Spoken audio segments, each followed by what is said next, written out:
My name is Emma. My husband Lucas and I have been married for almost 2 years. We originally met through our work, and we started dating soon after we met each other. In our second year of dating, Lucas proposed to me. I said yes because I had longed to have a family, but also I was already 32 years old when he proposed. My friends and colleagues around me were gradually getting married, and I might have been feeling a little rushed. I loved Lucas, and I was sure if I married him, I would be able to build a happy family with him because he was always so kind and cheerful. However, about 6 months before we got married, my husband's father, the man who would have been my father-in-law, passed away. He had been suffering from a chronic illness, and I heard he wasn't in a very good condition.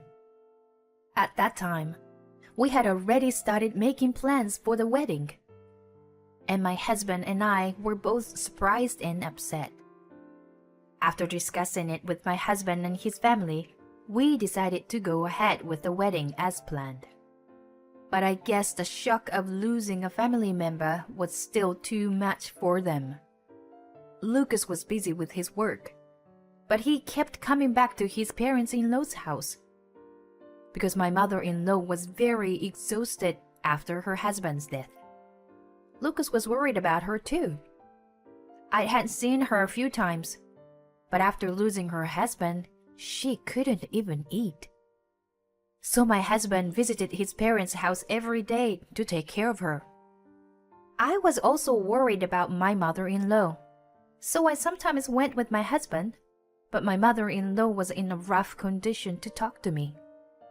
1 month before the wedding, my husband made a proposal to me. If things continue as they are, my mom may go crazy. I'm thinking of moving in with her when we get married. So, what do you think, Emma? To be honest, I didn't know what to say. It's not that I don't like my mother-in-law. I know that my husband is worried about her so much. But it's a different story when you are asked to move in and live with in-laws. Let me think about it, okay? I told him that and asked him to give me a few days to think about it. I talked to my parents and thought a lot about what I should do. As a result, I came to the conclusion that living with my mother-in-law would be the best way for me to spend my days with my husband, whom I loved very much. To be honest, I'm not so sure I'm keen on the idea, but even if I start a new life with my husband, he will continue to worry about my mother-in-law. And if my husband has to go to his parents-in-law's house as often as he does now, even after marriage, I thought it would be better for us to live together to start with. My husband was very happy when I accepted to live with mother. Thank you so much. Mom will be very happy. His face lighted up, and it made me happy too.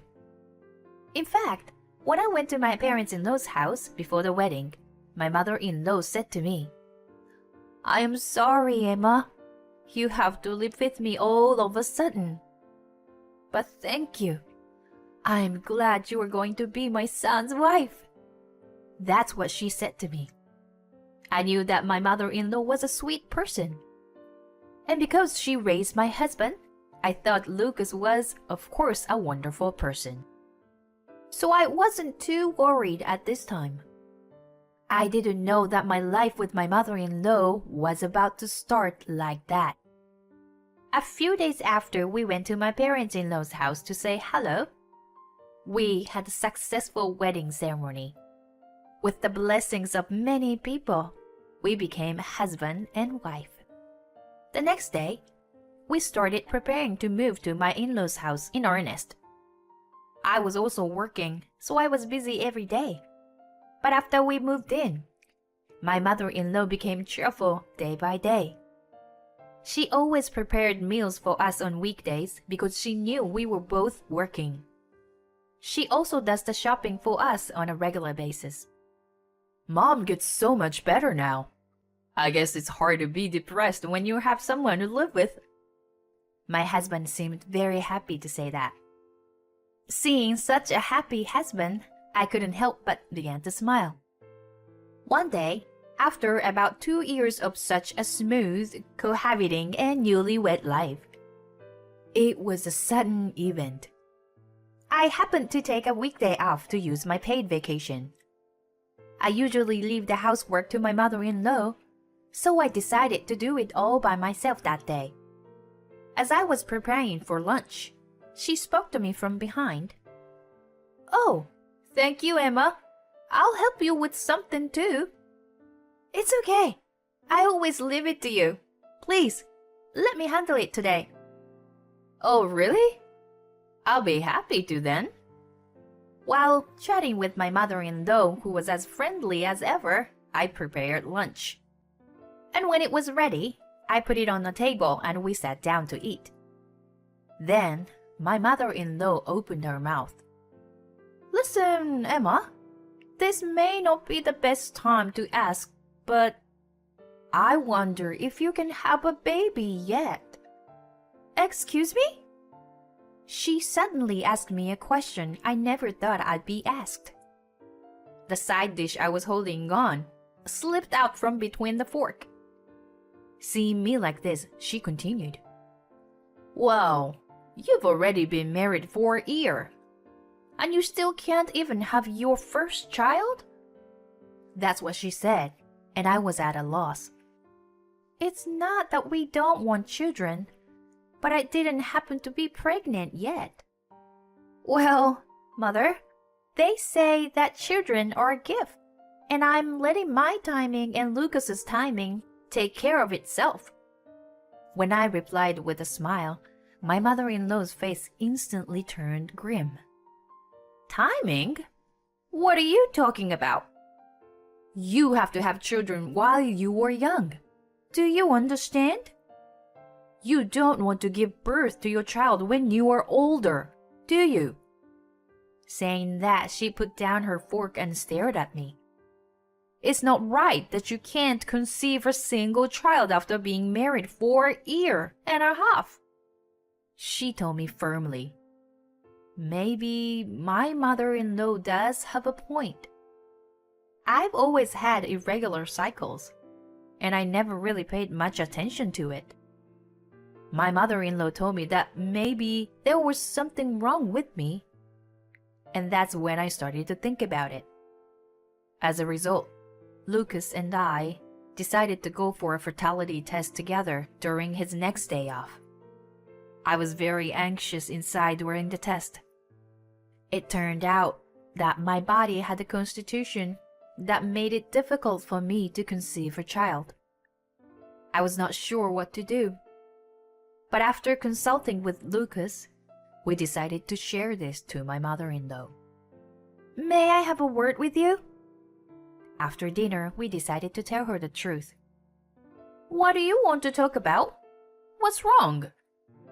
With my husband by her side, my mother-in-law remained in her usual gentle mood, and I didn't feel the pressure I felt the other day. But I couldn't start a conversation because I knew it wasn't a good news. Then my husband opened his mouth instead. "Mom, maybe we won't be able to have a baby until later. And in the worst case scenario, we may not be able to have a baby." Then my mother-in-law's eyes widened at my husband's words, and she said, "Wait a minute! What are you talking about? Are you kidding me?" We've been tested, and it turns out that Emma is constitutionally incapable of conceiving a child. I continued to feel awkward. My mother-in-law was staring at me, and I could feel it even if I didn't want to. "Is it true, Emma?" My mother-in-law questioned me like that, and I replied, "Yes, I'm sorry." That was all I could say that day. But the next day, my hell began. My mother-in-law, who had been so kind to me, started to ignore me. My husband used to be the first to eat breakfast, so I ate with my mother-in-law after him. But for some reason, my mother-in-law started eating alone. "Please don't eat my food without my permission. There is no portion for you." That's what she told me when I tried to prepare my own portion. If I tried to make my own meal, my mother-in-law would say I was in the way. I couldn't talk back, so I ended up going to a deli and grabbed some sandwiches before going to work. One day, before going to bed, my husband said to me, "Emma, I know you are busy, but could you please do your chores a little better?" "What?" "Don't let my mom do all the work. I know she does all the housework for you. Besides, my wardrobe is too messy lately, you know. Can you put my clothes and stuff more neatly?" I never knew what that meant. I always do laundry for me and my husband, and I am the one who puts them in my husband's wardrobe. But every time I put it in there, I fold it neatly and put it in neatly. I even folded them yesterday, like I always do. But he never listened to me. "Then look at it later. It's a mess." With that, he went to bed. I looked at his wardrobe and found it was a real mess, a complete change from when I put it away. What's this? Who would do such a thing? You don't even have to think about it. My mother-in-law is the one who is home alone all day. But I thought maybe it just happened to be messed up when my husband was taking it out. I decided to wait and see, so I decided to wait and see. But the next day, Lucas told me something I never thought I would hear. "Emma, are you harassing my mom?" "What? What are you talking about?" I was so confused because I had no idea what he was talking about. "Don't play dumb with me. You broke her mug cup today, didn't you?" "Well, she dropped it herself. I didn't even touch it." It was the day my mother-in-law bought her favorite mug cup. I know that while I was hanging the laundry out to dry, I heard a rattling sound coming from inside the house, and my mother-in-law was lamenting about it. But for some reason, my husband didn't believe me. "How come you did such a thing, knowing that the mug was her favorite?" He blamed me. My husband didn't believe me, even though I repeatedly tell him that I didn't do it. On the contrary, he takes my mother-in-law's side without any proof, keeps accusing me of doing it. Why do you always believe what your mother says? I told you I didn't do it. And I didn't do anything to your wardrobe either. If anyone is going to make a mess, it's your mother. I'm the one being harassed. Why can't you see that? I got emotional and told him like that. Then my husband's face turned red in anger. That's enough. How much more can you make my mother look bad? That's why he yelled at me. I froze on the spot because I never heard him say such a thing before. Then my husband sighed and said, Whatever. I'm disappointed in you. Go home to your parents for a while and cool off. Then he walked out of the room. Cool off? Me? I honestly didn't know what was going on. But it was true that I didn't want to be in this house any longer. I went back to my parents' house with some necessities. My parents were surprised that I suddenly came home. But when I told them about what happened, they said I didn't have to go back. The stress of being away from my parents-in-law's house was rapidly disappearing. I was commuting to work from my parents' house and was living a reasonably fulfilling life. About a month later, I got a text message from my husband. "Emma, I know you want to come home. I will forgive you if you apologize to my mom." The moment I saw that email, I felt a surge of anger towards my husband and mother-in-law that I almost forgotten about. Why should I apologize? Why do I have to be the bad guy? "Okay, I'm going home tomorrow," I text him back. The next day, I went to my parents-in-law's house to take revenge on my husband and mother-in-law. After work, I went there for the first time in a month, and I pressed the intercom. My mother-in-law answered. My husband had not come home from work yet. As soon as she saw me, "I'm so glad you finally came home, Mrs. Bad Wife. I wonder if you've reflected on what you did." She smiled at me as if she was looking down on me inside. I was taken to the living room, but as expected, my mother-in-law's ranting didn't stop until my husband returned. "I heard you told Lucas that it was my fault. How could he believe that? You are just a stranger to us. You've been in the way from the beginning, you know." I wanted to yell at her, but I held it in until my husband came home. He came home a few minutes later. "Emma, did you apologize to her?" That was the first thing he said. No, I didn't. There's nothing to apologize for." When I said that, my mother-in-law and my husband stormed in on me. "If that's the case, why did you come back?" "I was trying to get you to come back to live with us." I took a deep breath and said, "Thank you for everything you have done for me. That's what I came here to say." My husband and my mother-in-law froze at these unimaginable words.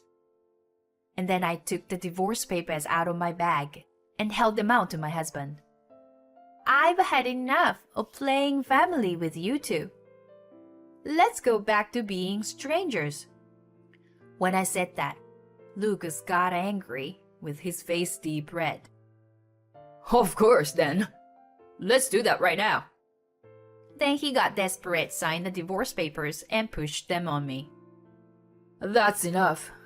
You get the hell out of my house, you trashy wife. You just harassed my mother so much." I laughed and laughed in response. "What's so funny?" "I'm sorry. It's just so stupid. You still think you were right about your mother?"